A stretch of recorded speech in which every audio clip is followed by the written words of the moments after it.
आप मुझे युग धर्म काल ये सब बताने की कृपा करें। श्री सुखदेव जी महाराज जी ने बताया कि सतयुग में सत्य, दया, तप और दान ये चार पांव थे। कलयुग में अधर्म बहुत बढ़ जाता है और दुराचारी लोग निर्भय हो जाते हैं। प्रभवन्ति यदा सत्त्वे मनो बुद्धिन्द्रियाणि च तदा कृतयुगं विद्याज्ञाने तपसि यद्रुचि। सुखदेव जी कह रहे हैं, परीक्षित, जब हमारा मन ना, हमारी बुद्धि, ये दोनों और यहाँ तक हमारी इंद्रियां ये सात्विक हो जाए, ज्ञान और तपस्या में रुचि हो जाए, तो समझना चाहिए कि सतयुग है। और जब मन में कामना आए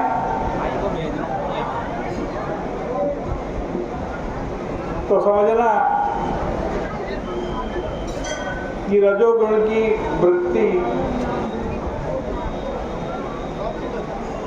प्रेता है। अब जब लोभ असंतोष आए तो समझना कि द्वापर युग है।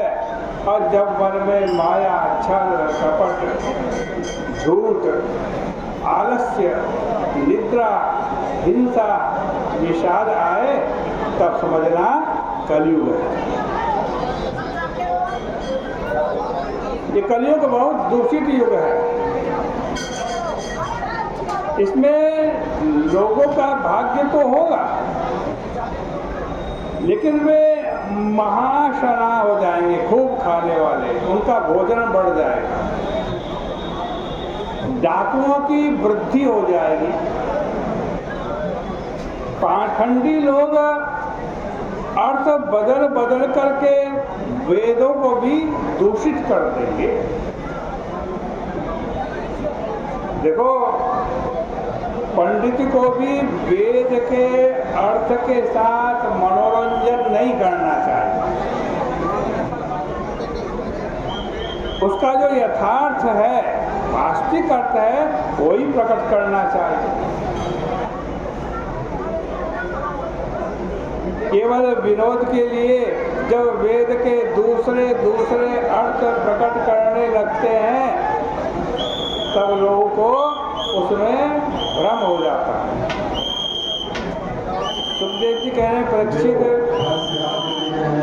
कलयुग में राजा प्रजा को खाने वाला होगा, प्रजा भक्षा। ब्राह्मण कैसे होंगे? शिशुनोदर में पलायन होंगे, या तो जनन इंद्री में या पेट भरने में।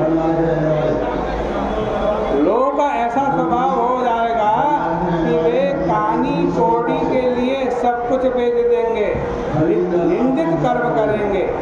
धन न रहने पर स्त्रियां पतियों को और सेवक अपने स्वामी को छोड़ देंगे। ये कलयुग का प्रभाव।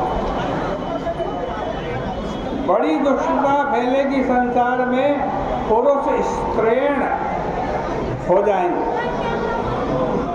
शूद्रा प्रति ग्रहिष्यन्ति तपो वेशोपजीविना। सुखदेव जी कह रहे हैं, तपस्वी का वेश धारण करके शूद्र लोग दान लेते हुए मिलेंगे। जिनको धर्म के बारे में कुछ भी मालूम नहीं है, वो ऊंचे आसन पर बैठ कर के धर्म का उपदेश करने लगेंगे। चलो चलो चलो, जहाँ देखो वहीं अकाल, जहाँ देखो वहीं टैक्स, दुर्भिक्षक कर कर्षिता। अकाल से और टैक्स से जनता दुखी रहे। और सबसे बड़ी दुर्दशा की तो बात यह होगी कि लोग भगवान का भजन ही नहीं करेंगे, पाखंडियों के मत पर चलेंगे।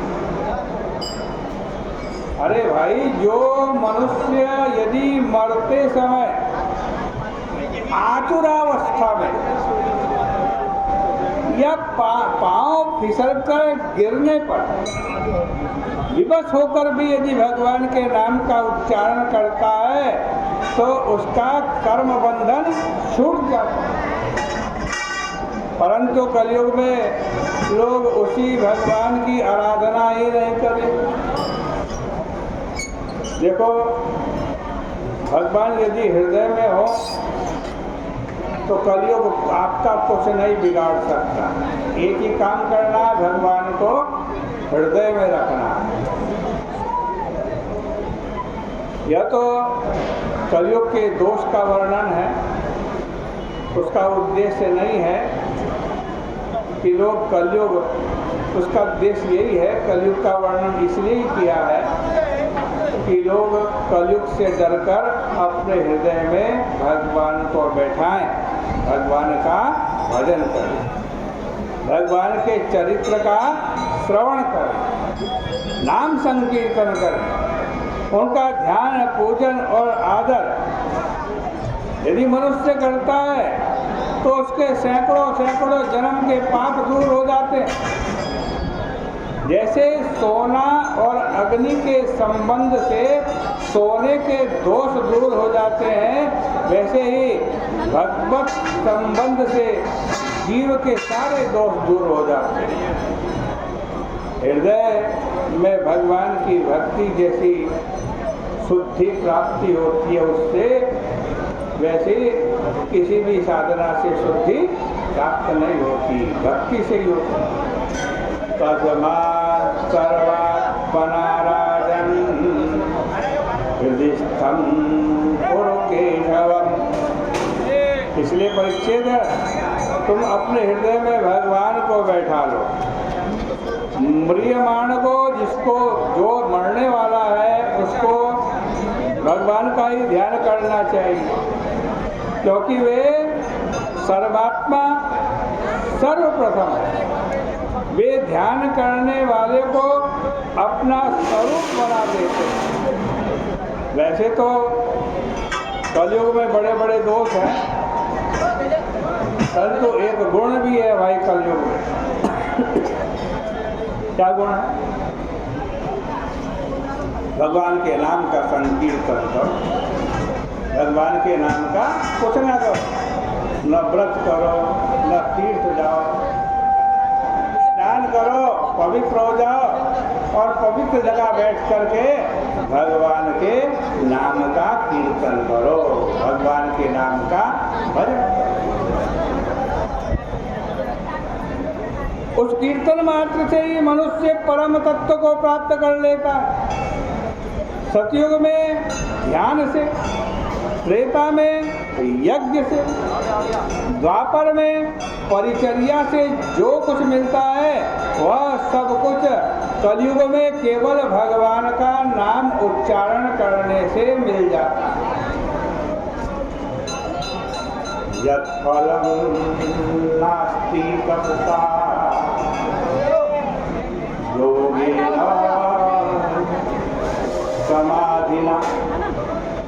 जो पुण्य फल तपस्या करने से नहीं मिल सकता, बड़ी बड़ी योग साधना करने से जो पुण्य फल नहीं मिल सकता, वो पुण्य फल